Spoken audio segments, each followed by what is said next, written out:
Hello, I am Paula Bennett and welcome to my New Zealand Herald podcast, Ask Me Anything.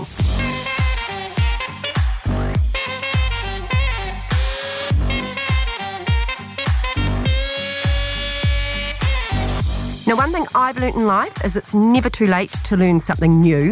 So on this podcast, I talk to people from all walks of life to hear how they got to where they are and get some advice and guidance on some of life's biggest questions.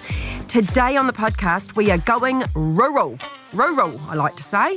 My guest is former Current Affairs reporter and TV host turned farmer Matt Chisholm. And man, is he going to have some advice and guidance on some of life's biggest questions. Matt has left Auckland behind and now breeds sheep and cattle on 29 hectares just outside of Alexandra. Beautiful. Matt has shared his story in his new book, The Road to Chatto Creek, leaving the rat race for life in the country. He joins me now from the farm. Hi, Matt. G'day, Paula. How are you? Yeah, I'm bloody marvellous. How are you doing? Well, I think I might be bloody marvellous as well, actually. And I don't often answer that question that way. All the better for speaking to you today. My mother would have added in some really nice sarcasm to me saying that. Oh, yes, you're marvellous, aren't you? Marvellous. hard to beat good mum, Paula. That's right. Okay, to ease us in, quick fire questions. Yes. If you could go out for dinner or a drink with any celebrity, who would it be? Will Ferrell. Yeah. Although, do you worry about comedians that they're so funny on screen that then they just kind of aren't as funny if you met them in real life? Yeah, but I've met Will before. I interviewed him once and he is really funny. Yeah, he okay. is really, and I don't think we can have enough laughter. It's really good medicine. Yeah, that's true. That's very good. So what about the drink of choice? Because you've been sober. How many years now?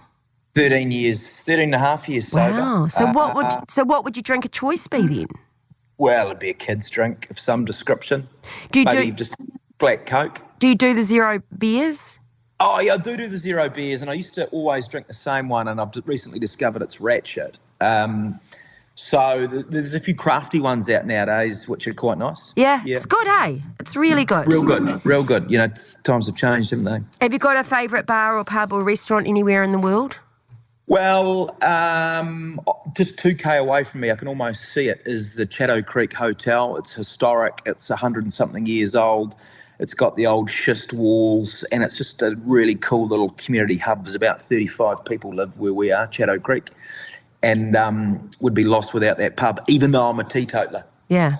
No, but it's a good place to meet and greet and talk and catch up, right? And get a feed. Yep, that's right. I get a feed. We have the soccer break-up and the rugby break-ups there, and we meet people there all the time. Yeah, no, it's cool. Yeah, I like that. Okay, we're going to chat about your big move in the second segment of the podcast. But first up, I want to focus on you, really, and talk a bit more about you. Okay. It's fascinating how open you've been about some of the mental health battles, and I just really admire you for it. And so, you know, you talk about it quite a bit. I mean, how are you now? How are you today? Well, bloody marvellous, just the same as you today. But, you know, I'm going through a really good patch, probably got a good bit of balance. But maybe 10 months ago I was sort of under the pump again, and there was the lambing and putting in the new lawn and talks all around New Zealand. And I was directing a TV show, Nadia's Farm, with Nadia Lim and Carlos Bagri over in Arrowtown. And I was doing the sports coaching, and I had to finish this bloody book. And the first book I wrote was during the pandemic and the lockdown. I had heaps of time, and last year I didn't have any time at all. And when I needed to take a break, I actually had to punch out another 2,000 words for the day, and just sort of got a little bit relentless, and I got a little bit over it. And so I wasn't that good all over again, which is kind of ironic for a mental health advocate. But I used to make a living, and partly I still do, out of being a journalist and asking people to be honest about their story. And I sort of thought for a long time, I'm not really that honest with people about what I've been up to and where I'm at. So I just sort of thought, you know, if I have some kind of a platform, not as big as platform as you might have, Paula, I should probably use it for good as opposed to sell Louis Vuitton handbags or some shit like that. Can you see the signs of when you know that you need to take time out or look after yourself differently? Can you identify that earlier rather than later? Yeah, absolutely, 100%. Like, I think life is easier the older you get, funnily enough, and my awareness around the stuff is a whole lot better now, which is good. And I, I was at Waimumi Field Days at the start of this year, and I saw Mark Ellis, and he come out of a tent, and he'd been enjoying the hospitality, and he was 3/4 pissed, and we caught up, and he go, oh, "G'day, Mark." "G'day, Matt." And I started doing fist pumps on the inside because Mark Ellis was a hero of mine growing up in rural Otago as a great footy player, you know. He goes, "How are you, mate?" And I said, "Mate, I've actually slipped back into a bit of depression. I'm not that good." And he goes, "Wow, what an amazing opportunity." And I was like, 100%. I'm fully, that's how I'm seeing it now, because I've slipped in and out of this stuff so often, that I do see it as an opportunity now. It's just an opportunity to get better, and I know what I need to do, and I just needed to say no a few more times and think about me and get a bit of time back. So, yeah, it's amazing. 30 years ago, I would never have believed Mark Ellis and I would have been having that conversation at Waimumi. But what a cool reaction from him, because we often don't know how to react, right? When someone says, actually, I'm not doing so good at the moment and I'm really down and I feel depressed. We go, oh, my goodness, I'm here for you. And like that, I probably would have said it in an upbeat way, because even with him, I still want to be upbeat and role play a wee bit. But, he 100% got it. And I just thought it was a cool little moment. I had to laugh. And that looking after yourself bit, because I think, I know for me, when I was in the height of the political career, so much pressure, so little sleep, everything going on, everything going wrong, not enough time with family, all of that sort of stuff. I would get to a stage where I would get so sick, I'd generally be hospitalised every couple of years. Well, I'm really sorry to hear that. Wow. And then I didn't know. I just sort of thought, well, I'm just so run down, and that's how you know what I mean? And then I realised, actually, most of this is almost mental health, and I'm just not taking the time out when I need it to actually keep myself well. And, of course, as you say, we get older, we get wiser. I learned to block things out in my diary of, 2 or 3 days, once every sort of 5 weeks. So I just knew that and you just got better. That's right. How did you conceal that from the vultures? Well, from journos and people who would have loved it. Oh, well, because I'd get pneumonia or I'd get, and so in that respect, they'd probably know I was in hospital, but I was in hospital with pneumonia, which is true, I was. But how did I let myself get to a point of that level of illness? And it was because I wasn't looking after myself well enough. But I suppose the message out there is that you can, and I haven't had that for 7 years, I want to say now, 8 years. Well done. Probably longer. You know what I mean? I've learned, even yesterday I call it full up. I was full up. I'm full up. I'm at the top. I'm at the top of my hair. Got a wee term for it. I love it. Well done. That's great. And I could see that sign, and I knew that it wasn't going to get any better in the next couple of weeks. So what I've done is, blocked 3 days out. I know I can look forward to them. I'm already thinking about the books I'll read. I'm just you got to do that, right? And good on you for sharing that. That's really powerful for a lot of people. So you sharing, what's the reaction been like? And particularly from you, because our rural farmers are good, stoic, people, aren't they? And absolutely. Well, you touched on, some people are a little bit awkward if you said to them, I've slipped into a bit of depression. Some people might be a little bit awkward around that, but some people are just a little bit awkward. We're not all good communicators, right? We're all different. We'll have our strengths and weaknesses. But so I was probably pretty honest about 4.5 years ago. And I tell people when I talk around New Zealand that I've not had one piece of negativity around it, whether online or to my face. And that's the way it should be. And I said that once, and a guy in a meeting talk that I gave said, well, you haven't had that because people probably think you're a bit of a legend. And I was like, I don't see myself as that, mate. And he goes, yeah, well, I do. And he said, because my dad killed himself. And so you're helping, that is, not stopping, but helping stop people from doing that. So, there's been a bit of a shift, hasn't there, around this stuff? And I think people are a lot more mature around this stuff. We were built on pioneers, and the farming folk, the rural folk, are the last of those pioneers who are hanging on. They're still working the land, and they are tough and gruff. But people like John Kirwan, one of the best rugby players ever, on this planet have paved the way and are helping people go, you can play great footy, you can build a fence, you can do all those things, but you can still be, under the pump and struggling a bit mentally, and that's so refreshing. You're right. I mean, we've just moved so far, and in a relatively short period of time. Don't you also now think, though, it's a bit like your bloke that you were talking to, and that we actually all know someone that's struggling? If it's not us at times, we've all, Bill English always used to say to me, anything that's happening to a New Zealander out there at any particular time, it's happening to someone in my family or wider family, because he's got such a big family, Oh, and, you will. yeah. Catholics, right? Yeah. And I kind of liked that, because it's just like, that's kind of real, and that's, I think, why we're a little less judgmental as well, because we talk more openly about it. Yeah, that's right. And this one of the things that blew me away, one of the reasons why I talk about this stuff so often now, one is because people like you ask me, but the other is that when I said, I'm not laughing much, I'm not smiling much, I'm struggling a bit, I don't really know if I want to do this stuff anymore, this life stuff, hundreds and hundreds of people got in touch with me, and it was random people. It was about a third of the TVNZ newsroom, and it was about a quarter of the TV3 newsroom, and there were old mates from university and high school, and people I travelled the world with, and current All Blacks at the time, and there might have been a couple of politicians, and they all told me that they were struggling and depressed or suicidal, and still were, and they'd been on the pills for 15 years, and that's when I was like, holy shit, I thought I was the only person who was a bit mad. But actually, most of us go through something in our lifetimes that affects our ability to function, and we have to get people to understand that, normalise that stuff, because we all live on social media and we all live in highlights packages, and we're not very honest and open and real about this stuff. So I was blown away.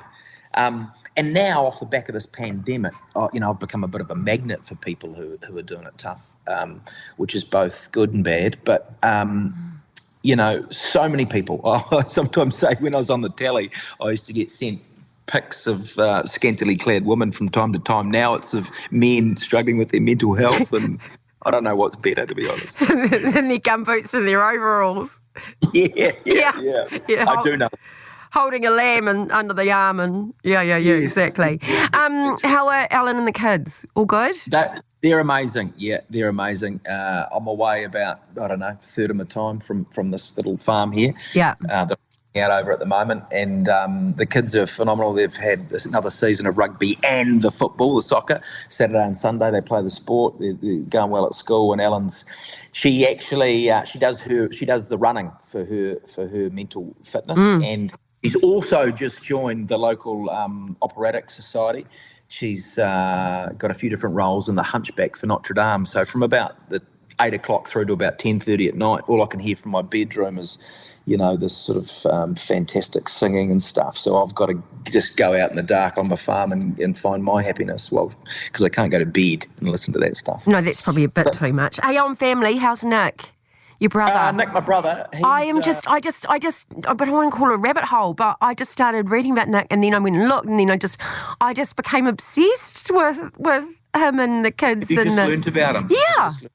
Yeah, well, he's amazing for a guy that can't walk and talk. Just to update people, he had a massive brainstem stroke in the year 2000, I think. So 24 years ago, good-looking 27-year-old fella, and life got tipped upside down. But the good news is he still can't walk and talk. But the good news is he married a woman, an English woman, and they've got the 4.5-year-old triplets nowadays. Often tell people that they can't be his because they seem quite smart. But what a blessing for him. And he's a very, very happy dude. He's probably had a happier 24 years than I've had, considering he can't walk and talk. And how amazing is that? I often say to people, get your thinking right and the rest will follow. And he got his thinking right as a matter of having to, Wow.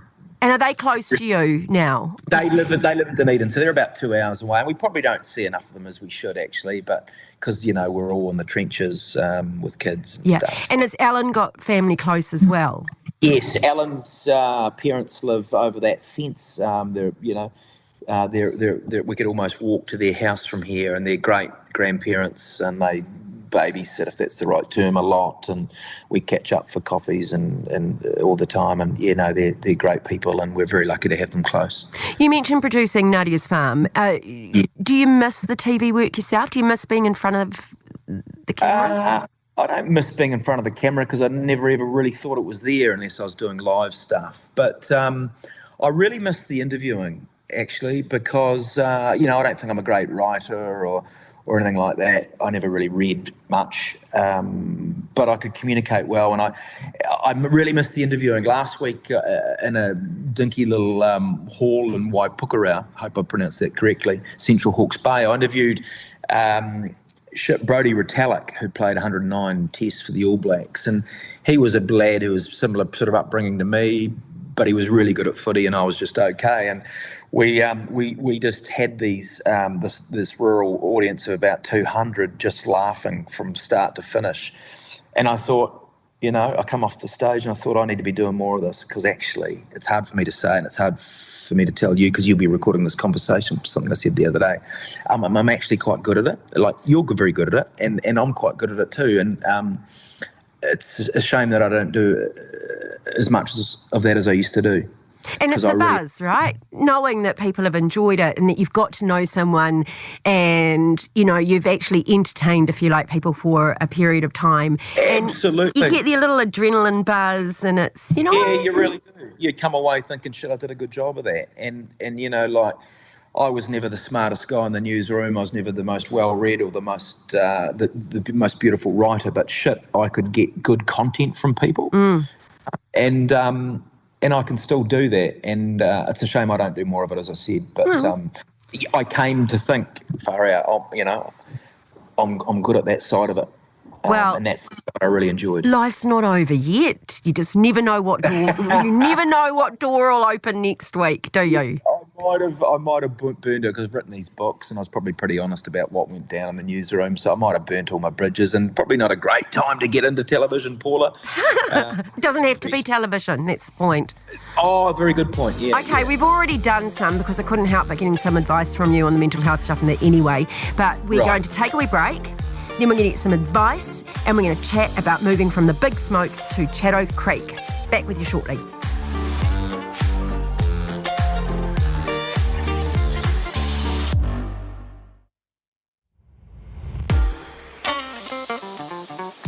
We are back with Matt Chisholm. Matt, you have made a huge life change, leaving life as a TV host and journalist in Auckland and to become a farmer now in central Otago.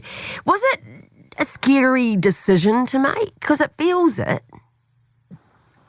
It was a really scary decision to make because, I was a real Jack the Lad boozer in my younger days and I didn't get into television until I was 30, right?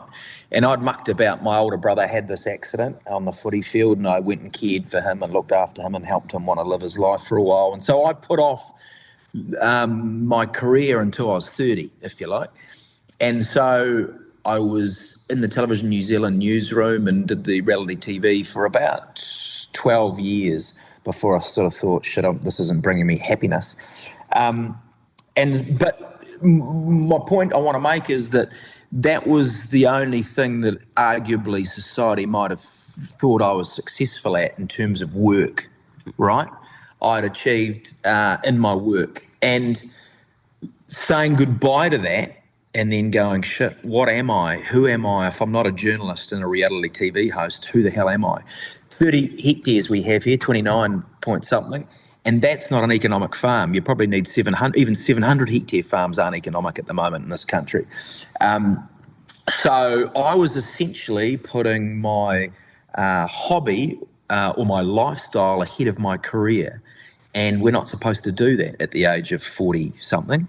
And so it was really scary. And I just, in the end, felt the fear and did it anyway. And so pleased I haven't. It wasn't entirely new or a big move because this is where I'm from. I'm from Otago. I'm a country kid. I was born in Milton, South Otago, population about 1,500. So it wasn't entirely new. This is my, What about for Ellen? Was she? Ellen was born in Invercargill. She's a farm girl. Her father was a stock agent and farmer, just like mine. And so we had been coming down here and holidaying down here for 5 or 6 years before we made the shift. So it wasn't entirely, new to us. It wasn't all that different. We'd fallen in love with it.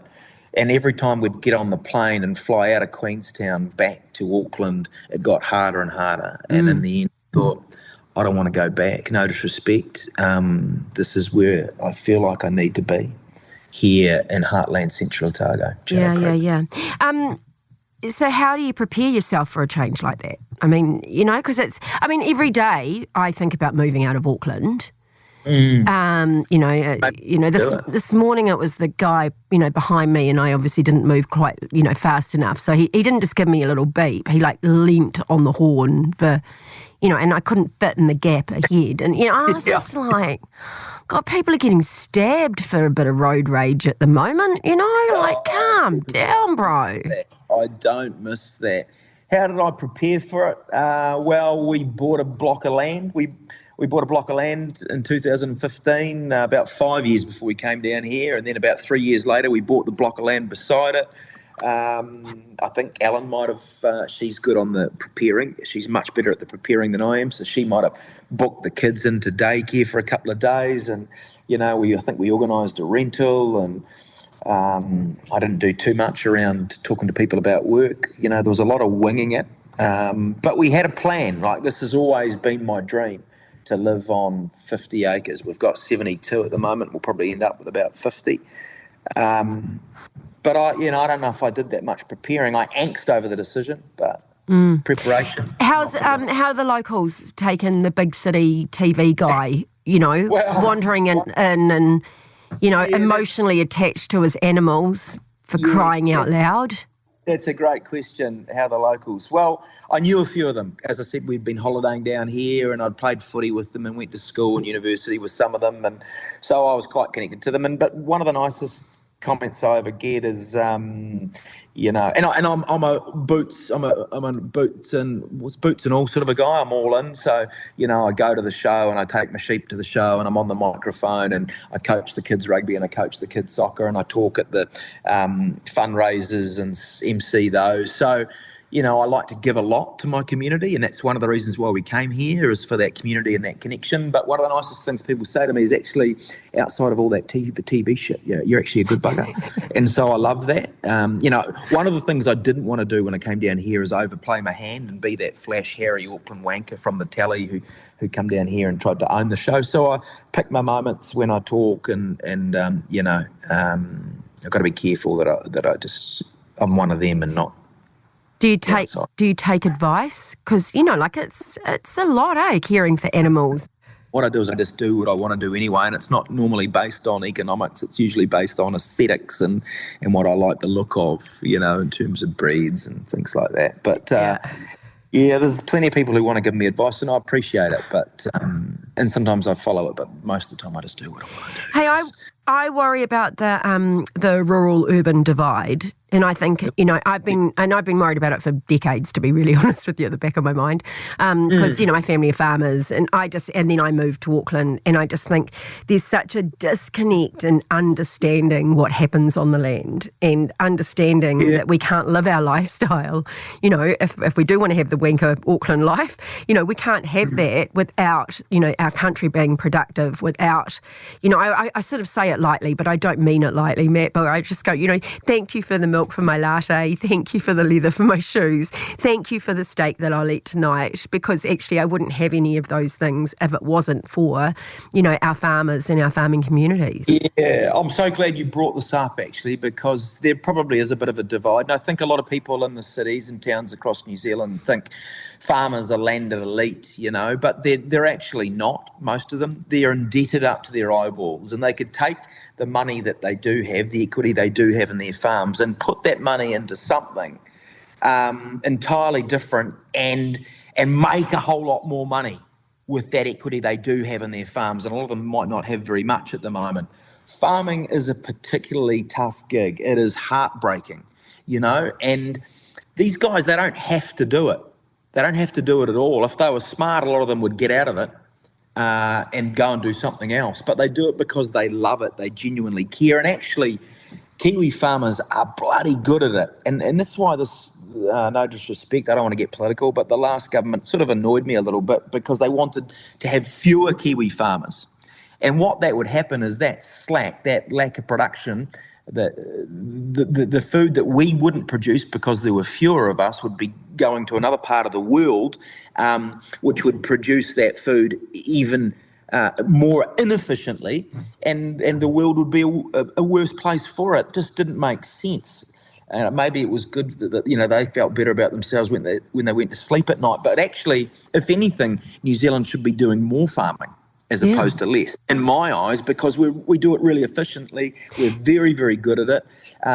We have this temperate climate and rainfall. And you did right. I often say I genuinely believe that I can do pretty much whatever I want to do with my life outside of being a surgeon and a lawyer and all those things where you need a real few particular skills, because other people produce food for us. And what a noble thing to do. And we're just so creative, our farmers now as well. And there's, as you say, there's the efficiencies, but there's equally the sustainability. And like what people don't get is that we literally produce lamb in a more sustainable way than pretty much anywhere else in the world, because of our farming practices, because we're on a continuous improvement, which our farmers are absolutely passionate about. But instead we get caught in this ideology that, is just absolutely out of sync with what the real world is. And I once opened field days, and as I said to them, as they said to me, actually the best advocate we can have is an Auckland City chick. And I went, you can. You know what I mean? Like, actually, me standing up for you, absolutely. Quite genuinely. And thanks for doing that. And it's quite nice, sometimes, say with Nadia's farm or writing this book or whatever, being a bit of an advocate. And I think farmers appreciate that, I've got a bit of skin in the game, and even though it is a really small place, but you still get the insights. You still know how hard it is if you can't feed your stock in a week's time because the rain hasn't come, and but it can be so bloody rewarding as well. Like I'm about to pop out some little shorthorn calves. I got out of bed this morning and went and looked to see if there were any new calves, and it's such, they're starting to get warmer. Spring has sprung, new babies, new life on the ground shortly after a dormant winter. I did touch on it before, but you do get emotionally attached, don't you? Like your lambs wear little jackets, and like you're going to go out there and talk to these little calves if they're there, aren't you? Yeah. Look, it is the best medicine in the world for me. It's unreal, and I do want to save every last one. And I've spent 40 odd years of my life concealing the fact that I'm a real sensitive bugger, because you're not allowed to be a sensitive bugger when you come from the deep south and you play footy and you drink piss. But I don't care. I'm my actual self here on this bit of dirt because I'm away from people, and I am terribly attached to these little creatures, and but they're so heartwarming, and people think the smartphone that's just sitting there is amazing. Well, I think it's amazing that you put a ram with a ewe, and 5 months later they create these little beautiful little lambs pop out, and they're so delightful. Yeah, and then skip around the paddock. Okay, it hasn't all been plain sailing, and I've read it, and you just have some hilarious stories in the book. But I suppose you better tell the people that are listening in the story about Bree's second birthday, because that wasn't quite the lambs bouncing around the paddock, was it? No, that's right. So I've been trying to get a cattle beast killed here for about 3 months. I wanted to get a cattle beast killed at the start of winter, but it didn't happen until the start of October, which is, of course, spring. But the butcher, Tony, the Clyde butcher, who does a magnificent sausage, actually rang me and said, mate, I can come and kill that beast, knock that beast over on the 2nd of October, 10 a.m. Perfect, Tony, we'll see you then. And I didn't register at the time that was my beautiful little daughter's, Bree's, 2-year-old birthday, and she was having about 10 little 2-year-olds here. So they were all looking out the window and they watched this cattle beast get knocked over by Tony, shot in the head, and then they watched Tony pick it up with a tractor and whip the skin off it. And we came here for it, I wanted our children to know where our food comes from, but they got a really good education that day. We didn't expect them to get it so early, at the age of 2 perhaps. They wouldn't have been traumatised though, would they? Were they? No, I think you're better off learning at 2 than 22 about some of this life-death stuff. Yeah, Paula. yeah. And it sort of becomes a bit of a part of life, doesn't it? And, So would you encourage people to give up the city life and go and find something new? Well, not necessarily. I'd encourage people to follow their dreams and do what they want to do. Not think about what they should do, but just do what they want to do. And you've got to make sure it's legal. Like, you don't want to end up in the big house because you've done what you want to do. But because this isn't for everyone. As I said, it's tough going, and you throw a lot of money at it and you probably don't get it back all the time. For me, it's amazingly rewarding because this is what I've always wanted to do. But so, if you've got an inkling like you of getting out of Auckland, go for it. You only live once. And but you can do things like walk around, and here's my wife just come out of the bedroom. She's working from home. She's still got her pajamas on at 10:35 in the morning. So it's there's a lot to like about it. Yeah, there does, isn't there? Just something that's just sort of resets and really gets in a different place. Okay, look, I've got my clothes on at the moment, but sometimes I'll be nude here because we don't have neighbours. Yeah, might try and cut that out. Yeah, cut that out. Yeah. I'll cut that out. I won't do any more of it. You should cut it out. We probably won't cut it out of the podcast, to be fair, because that is reasonably entertaining. Did she give you a look then? She gave you a wave. That's all right then. Yeah, Alan just walked past again, so that's good. Okay, do you see yourselves taking on more farming, more land? I mean, you mentioned that you might look at more land, more animals.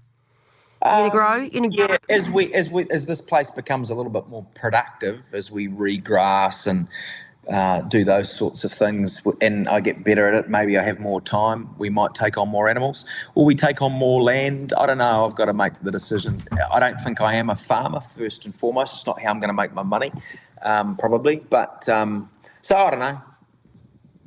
No, yeah, I've got to reinvent myself. I've got to figure out what I want to do when I grow up. And plenty of time. That'll come, won't it? Yeah, don't rush it. I'm 55, I'm still working it out. That's absolutely fine. What do you think those living in the city, in the rat race, could learn from those that are living more rurally? Learn from what you've been through? Oh, jeepers. Maybe just a little reminder around how good it is to connect with nature. Like, I feel so much more alive here on this bit of land because the weather is so much more important to me than it ever was living in the city.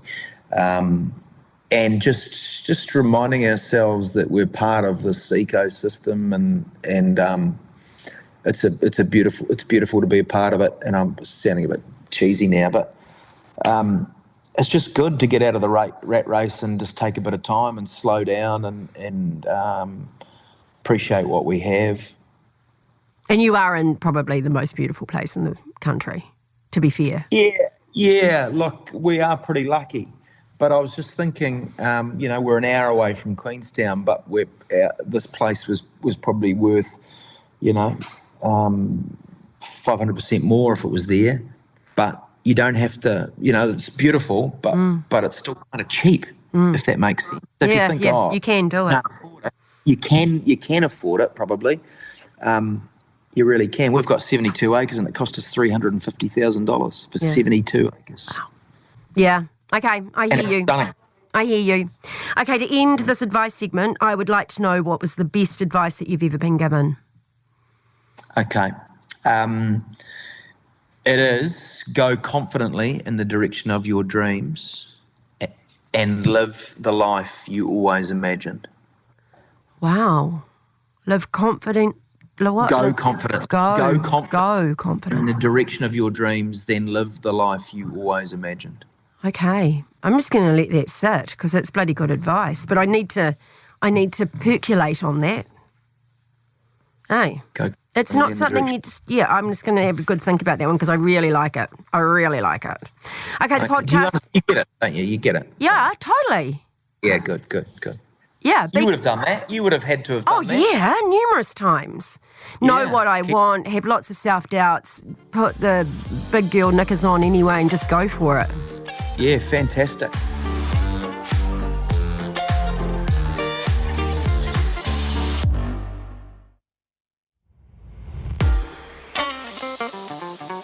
Okay, the podcast is called Ask Me Anything, and so far I've done all the asking, so this is an opportunity if you want to take it to ask me something.